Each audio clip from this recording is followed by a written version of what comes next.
Assalamualaikum warahmatullahi wabarakatuh. Saya Dia Latifah Kotsarani, mahasiswa dengan NIM 2079011. Pada kesempatan kali ini, saya akan mempresentasikan tugas tata tulis karya ilmiah saya mulai dari abstrak, bab 1, bab 2, hingga bab 3 yang berjudul Pengaruh Makanan Instan Terhadap Pola Makan dan Kesehatan Remaja, yang diajukan sebagai salah satu persyaratan untuk memenuhi tugas mata kuliah tata tulis karya ilmiah dan seminar.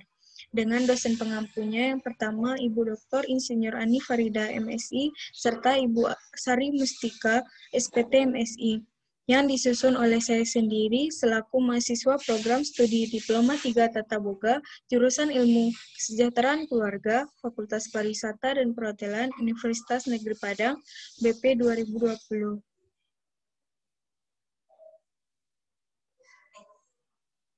Yang pertama, mulai dari abstrak. Penelitian ini bertujuan untuk mengetahui tingkat pengaruh makanan instan serta meminimalisir dampak negatif dari makanan instan terhadap kesehatan dan pola makan, khususnya para remaja. Makanan instan adalah jenis makanan yang dikemas, mudah disajikan, praktis, atau diolah dengan cara yang sederhana. Makanan tersebut umumnya diproduksi oleh industri pengolahan pangan dengan teknologi tinggi dan memberikan berbagai zat aditif untuk mengawetkan dan memberikan cita rasa bagi produk tersebut. Beberapa efek negatif dari makanan instan adalah seperti meningkatkan risiko serangan jantung, membuat ketagihan, meningkatkan berat badan, meningkatkan risiko kanker, pemicu diabetes, memicu tekanan darah tinggi. Konsumen, terutama para remaja, umumnya sedikit mengetahui bahwa makanan instan atau makanan cepat saji memiliki dampak buruk bagi kesehatan. Tetapi karena berbagai alasan dan pertimbangan, para remaja terpaksa harus mengonsumsi makanan instan. Untuk itu, diperlukan kerjasama dari semua pihak, setidaknya untuk meminimalkan dampak negatif dari zat aditif makanan instan terhadap pola makan dan kesehatan remaja. Lanjut ke bab 1 pendahuluan yang berisi latar belakang, identifikasi masalah, batasan masalah, rumusan masalah, tujuan penulisan, serta manfaat penulisan. Yang pertama, latar belakang. Dengan banyaknya produk makanan instan yang sudah beredar di pasaran, maka hal tersebut sudah memanjakan para konsumen terutama pada kalangan remaja, karena pola hidup remaja cenderung menunjukkan pola hidup yang konsumtif yang sangat berlebihan. Dalam sehari, seorang remaja mampu mengonsumsi beberapa jenis makanan instan, mulai dari makanan ringan sampai dengan makanan pokok yang sudah digantikan dalam bentuk instan. Beberapa efek negatif dari makanan instan adalah seperti meningkatkan risiko serangan jantung, membuat ketagihan, meningkatkan berat badan, meningkatkan risiko kanker, pemicu diabetes, memicu tekanan darah tinggi. Konsumen terutama para remaja umumnya sedikit mengetahui bahwa makanan instan atau makanan cepat saji memiliki dampak buruk bagi kesehatan. Tetapi karena berbagai alasan dan pertimbangan, para remaja harus terpaksa mengonsumsi makanan instan. Untuk itu diperlukan kerjasama dari semua pihak, setidaknya untuk meminimalkan dampak negatif zat aditif makanan instan terhadap pola makan dan kesehatan remaja. Yang ke B, identifikasi masalah. Penelitian ini membahas tentang pengaruh mie instan terhadap pola makan dan kesehatan remaja, serta upaya meminimalisir dampak negatif zat aditif pada makanan instan. Yang ke C, batasan masalah. Beberapa batasan masalah dalam penelitian ini yaitu sebagai berikut. Yang pertama, luas lingkup hanya meliputi informasi seputar pengaruh makanan instan terhadap pola makan dan kesehatan. Yang kedua, informasi yang disajikan yaitu pengaruh makanan instan terhadap pola makan dan kesehatan remaja, serta upaya meminimalisir dampak negatif dari zat aditif pada makanan instan. Yang ke D, rumusan masalah. Yang pertama, apa sajakah pengaruh makanan instan terhadap pola makan remaja? Yang kedua, apakah pengaruh yang ditimbulkan dari makanan instan terhadap kesehatan remaja? Yang ketiga, bagaimana upaya meminimalisir dampak negatif zat aditif pada makanan instan? Yang ke-E, tujuan penelitian. Adapun tujuan penelitian yang dicapai dalam penulisan karya ilmiah, yang pertama, untuk mengetahui pengaruh makanan instan terhadap pola makan remaja. Yang kedua, mengetahui pengaruh yang ditimbulkan dari makanan instan terhadap kesehatan remaja. Yang ketiga, untuk mengetahui upaya meminimalisir dampak negatif zat aditif pada makanan instan. Yang ke-F, manfaat penelitian. Diharapkan dapat menambah wawasan dan ilmu pengetahuan bagi penulis dan masyarakat tentang pengaruh makanan instan terhadap pola makan dan kesehatan, khususnya pada para remaja. Lanjut ke bab 2, yaitu kajian pustaka. Yang A, pengaruh makanan instan terhadap pola makan remaja. Remaja yang cenderung mengonsumsi makanan instan akan lebih suka mengonsumsi makanan instan yang terus-menerus sehingga menimbulkan pola makan yang tidak sehat. Makanan instan dikonsumsi berpengaruh pada pola makan dan kesehatan remaja.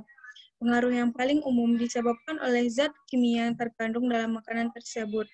Kandungan zat aditif yang terkandung di dalam makanan ini secara perlahan menggerogoti tubuh. Zat ini diperuntukkan agar mutu dan kestabilan makanan tetap terjaga.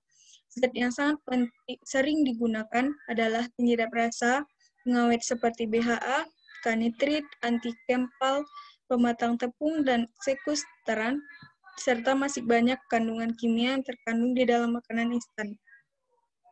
Namun, zat-zat kimia tersebut merupakan bagian yang sangat merusak kesehatan. Akibat dari pengonsumsian makanan instan yang berlebihan dapat membuat remaja mengabaikan pola makan yang sehat, padahal mengonsumsi makanan instan dalam jumlah yang banyak dan jangka waktu yang lama dapat menimbulkan penimbunan zat aditif yang terkandung dalam makanan instan pada tubuh mereka. Saat ini banyak remaja yang menderita penyakit MAG, radang usus, dan berbagai penyakit yang menyerang alat pencernaan.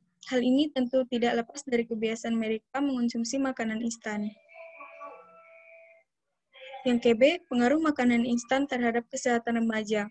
Pengaruh makanan instan terhadap kesehatan remaja dikaitkan dengan meningkatnya kasus obesitas dan sejumlah penyakit kronis karena penyajiannya begitu cepat atau secara instan.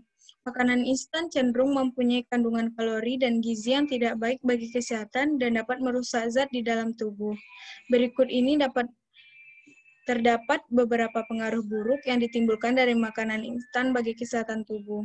Yang pertama yaitu meningkatkan risiko serangan jantung, yang kedua memicu tekanan darah tinggi, yang ketiga menyebabkan ketergantungan, yang keempat menyebabkan kerusakan gigi, yang kelima meningkatkan risiko kanker, yang keenam memicu penyakit diabetes, yang ketujuh meningkatkan berat badan yang memicu penyakit obesitas, yang kedelapan peningkatan risiko diabetes tipe 2, yang kesembilan penyebab kerusakan hati, yang ke-10 merusak sistem pencernaan, yang ke-11 penyebab stres berlebihan, yang ke-12 penyebab kulit berminyak dan kusam, yang ketiga penyebab munculnya jerawat dan komedo, ke-13 yang ke-14 menyebabkan kebotakan, dan yang ke-15 meningkatkan risiko penyakit MAG. C. Upaya meminimalisir dampak negatif zat aditif pada makanan instan. Yang pertama secara internal. Mengurangi konsumsi makanan siap saji, meningkatkan konsumsi sayur dan buah-buahan, serta mengonsumsi vitamin merupakan upaya internal dalam meminimalkan dampak negatif yang ditimbulkan dari zat aditif pada makanan instan. Selain itu, upaya internal yang dapat dilakukan seperti memberi pengertian serta pemahaman dari orang tua kepada keluarga tentang bahaya zat aditif, mengawasi dan mengontrol pemberian dan penggunaan uang jajan, serta membiasakan membawa bekal makanan sehat dari rumah dapat mengurangi konsumsi makanan instan, khususnya para remaja. Yang kedua, secara eksternal. Upaya eksternal yang dapat dilakukan dalam meminimalisir dampak negatif zat aditif pada makanan instan seperti diperlukannya kesadaran dan tanggung jawab produsen terhadap penggunaan zat aditif pada bahan pangan yang diproduksikan serta memberikan informasi yang jelas terhadap komposisi makanan yang digunakan termasuk zat aditif yang ditambahkan di dalam proses produksi. Bagi pemerintah, harus melakukan pengawasan dan menindak tegas produsen yang melanggar aturan yang berlaku dan meneruskan kegiatan PMTAS atau Program Makanan Tambahan Anak Sekolah dengan memanfaatkan sumber makanan lokal. Bagi non-pemerintah atau LSUSM dapat memfasilitasi terbentuknya kelompok konsumen dan mendorong peran serta masyarakat sebagai pengawas kebijakan publik, mengantisipasi kebijakan global yang berdampak pada konsumen, serta melakukan pengawasan dan bertindak sebagai pembela konsumen. Masuk yang ke bab 3, yaitu metode penelitian. Yang A, jenis penelitian. Penelitian ini merupakan penelitian kualitatif. Penelitian kualitatif adalah prosedur penelitian yang menghasilkan data deskriptif berupa kata-kata penulis atau lisan dari orang-orang yang perilaku yang dapat diamati. Moleong 2007. Metode penelitian kualitatif ini adalah metode penelitian yang digunakan untuk meneliti pada kondisi objek yang ilmiah. Sebagai lawannya adalah eksperimen, di mana peneliti adalah sebagai instrumen kunci. Teknik pengumpulan data dilakukan secara triangulasi atau gabungan, analisis data yang bersifat induktif, dan hasil penelitian kualitatif lebih menekankan makna daripada generalisasi. Sugiono, 2009. Yang ke B, lokasi penelitian. Penelitian ini dilakukan di SMAN 01 Panti, Negari Panti, Kabupaten Pasaman, Provinsi Sumatera Barat. Keadaan geografis dari tempat penelitian ini terletak di dataran rendah, dengan kondisi ekonomi yang masih kurang pada umumnya, serta keadaan sosial masyarakat yang kebanyakan masih tidak acuh dalam menjaga kesehatan, khususnya para remaja. Yang ke C, informan penelitian. Informan penelitian dalam penelitian ini adalah masyarakat. Selanjutnya, untuk mendukung data yang didapat peneliti, memilih kepala sekolah SMA 01 Panti, 1 pedagang atau ibu-ibu kantin sekolah, 1 petugas kebersihan sekolah, dan 1 pengunjung kawasan SMA 01 Panti, serta masyarakat di sekitar sekolah. Penelitian informan tersebut dilakukan secara acak saat peneliti mengumpulkan data. Yang ke D, teknik dan alat pengumpulan data. Teknik pengumpulan data dalam penelitian ini menggunakan teknik dokumentasi, observasi, dan wawancara dengan alat berupa kamera dan perekam suara. Teknik pemeriksaan keabsahan data. Data yang telah berhasil digali, dikumpulkan, dan dicatat dalam kegiatan penelitian, maka sudah harus dipastikan ketepatan dan kebenarannya. Yang ke F, teknik analisis data. Data yang dikumpulkan sebagian besar merupakan data kualitatif, dan teknik analisis menggunakan teknik kualitatif.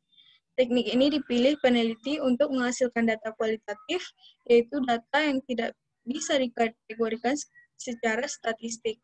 Dalam penggunaan analisis kualitatif, maka penginterpretasian terhadap apa yang ditemukan dan pengambilan kesimpulan akhir menggunakan logika atau penalaran sistematis.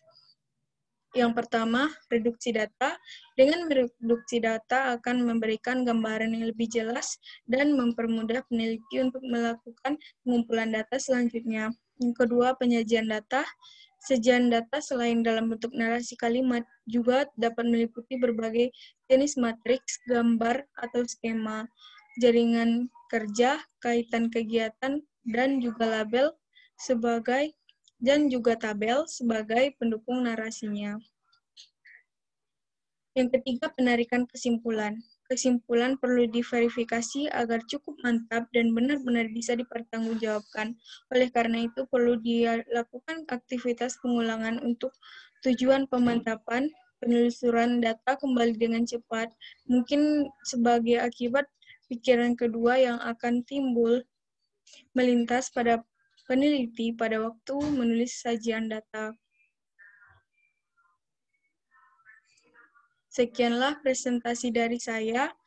Banyak kesalahan kata atau kekurangan Saya mohon maaf dan saya akhiri dengan Assalamualaikum warahmatullahi wabarakatuh.